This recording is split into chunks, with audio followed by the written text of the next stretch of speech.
So I'm back in Schlendi. Beautiful, beautiful. Windy day, but beautiful anyway. I'm going to walk down there to the tower. This is a walk that I did every day with Jack and Rafi. These cliffs are amazing. They overlook the sea between Tunisia, straight out in front of me, and Malta, and then sorry, the other way, out to Libya that way. And these are the salt pans. Well, a little bit further down are the salt pans in Schlendi, where I used to come out here on a daily basis to walk Jack and Rafi. Jack's being a pain in the backside today. I don't know what he's doing, but eating grass, I think. This is where you can find lots of fossils, and if you just bear with a second, I can just show you some shells. These were all embedded in the earth of these rocks, which would at some point have been under the sea, and you can see how high we are at the moment. Actually, some of these waters here, Jack, don't pull, are some of the deepest in the Mediterranean. We've got Libya down there to the south, about 100 miles I think, and about the same to Tunisia over there. And we are right on the edge. Malta is right on the edge of the continental shelf. Here's some examples of sea urchin fossils. You can see the rocks are absolutely littered with shells, sea urchins. And every time it rains, you know, a little bit more of the surrounding rock gets washed away and they become exposed. It's loads.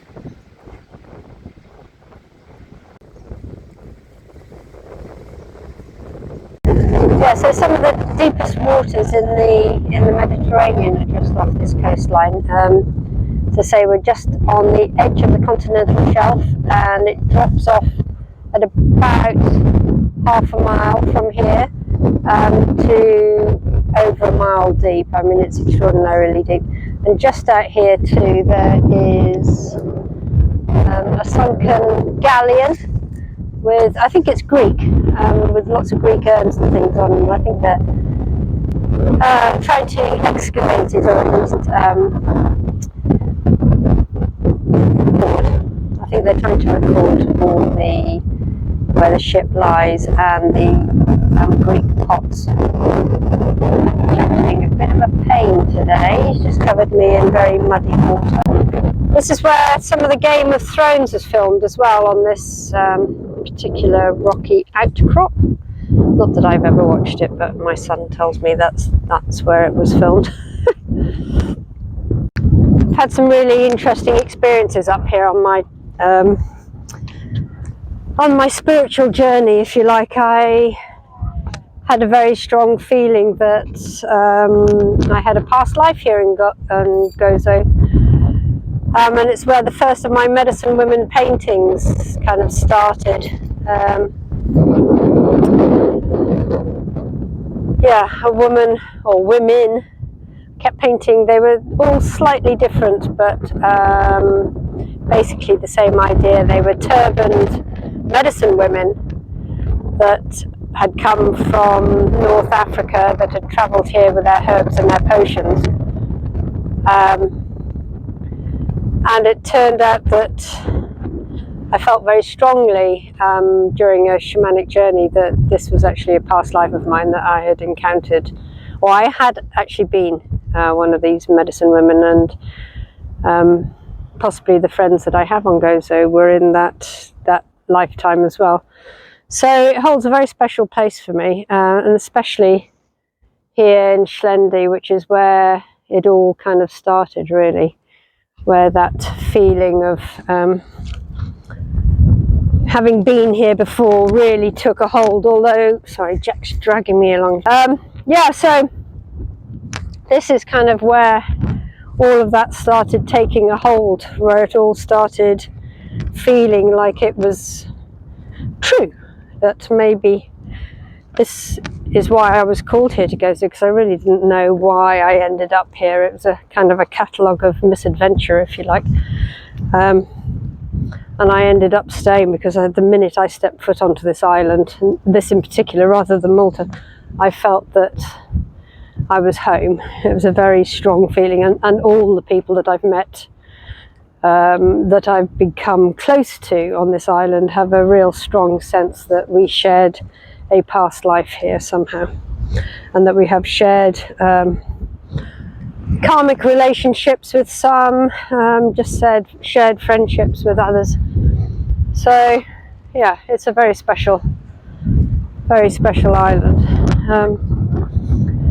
And this medicine woman led me into getting my own art studio and shop here in Gozo, which for many years was just my life, really. I just loved every day getting up, going up into Victoria, going into the shop, doing a little bit of painting, meeting some really extraordinary people, and really everything spiraled from there.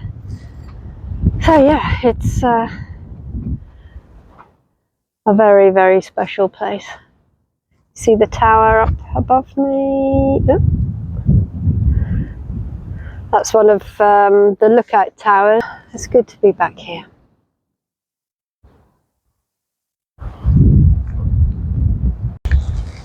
Everybody has a story to tell about how they found themselves on these islands, particularly Gozo.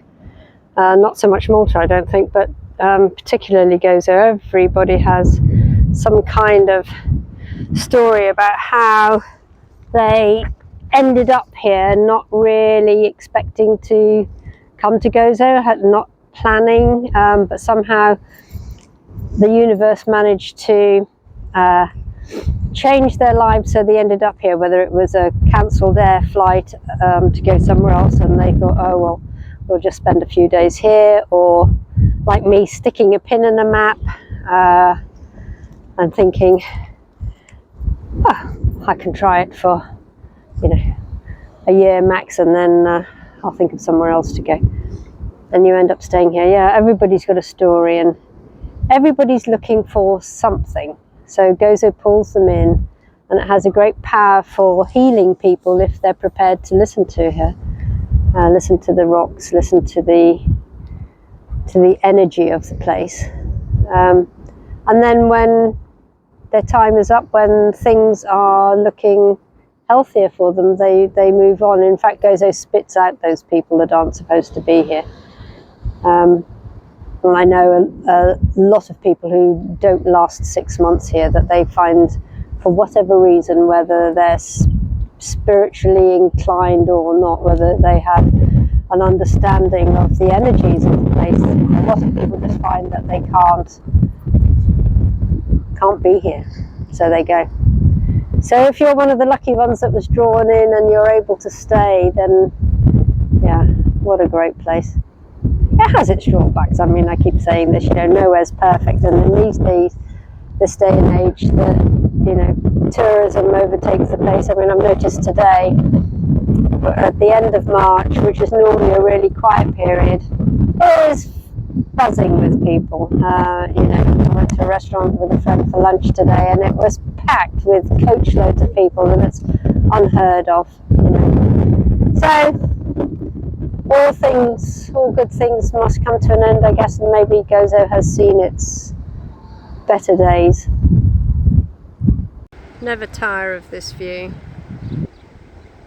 Schlendi Tower, Schlendi Bay and the cliffs. Beautiful. Schlendi, which is where I lived all the time I was on Gozo. Very beautiful. I used to come and sit down here, go over to the tower to walk the dogs. It's very difficult to put an explanation on the healing powers of these islands. There's definitely something here that draws people in, that changes them. And for me, you know, as I said, everybody's got a story about how they ended up in Gozo. And mine was kind of a bizarre story of just trying to find somewhere to be in the sunshine, but in Europe, and Europe, you know, doesn't get warm winters. You have to go to the Canary Islands for those, but they're pretty cold winters, but the rest of the year it's blue skies and warm, even hot sunshine. And I just put a pin in the map really, and that's where I ended up. And that's kind of how I feel that life takes me from place to place. It's not too much thought that goes into it, it's just a kind of a process of one step after the other. But anyway, these islands are incredibly healing. The rocks hold such wisdom. I mean, that cliff face in front of me is ancient, obviously it's ancient, but you can see the wisdom in it. And there is a face in there if you look very carefully. I used to spend hours kind of looking at the face that juts out of the cliff edge. So we're all on a quest for self-healing, for finding the path to resolving issues we might have in our lives or what have you. And I feel that just being on these islands, you don't have to do anything. Just being here and meeting the extraordinary people that come here. It's a very transient island. People come and they go, but always they have something to share. And usually they take away a big chunk of Gozo with them, I feel. I feel there's a weird energy about it at the moment, though. I came back expecting it to make me feel elated and light and excited like it always has done in the past, but I noticed it feels heavy at the moment. A friend that I was with yesterday was saying that she's been travelling and she came back and she felt sick, that the energy was making her feel nauseous. And I wasn't feeling nauseous, but I was feeling kind of a really heaviness in my stomach, in my solar plexus even, sacral chakra. It was kind of, that area was really, yeah, I don't know what it is. I don't know whether it's because of all the increased building here, God, millions of tourists at this time of year, which is unheard of really.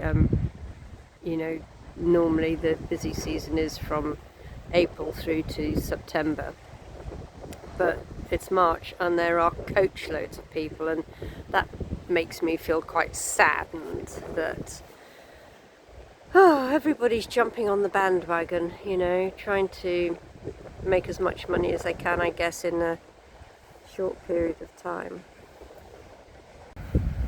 But the infrastructure can't take it. You know, whether it's the energy, you know, they're getting more and more blackouts.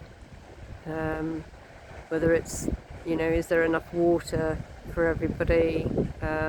Because there's no fresh water on these islands, and it all has to be desalinated.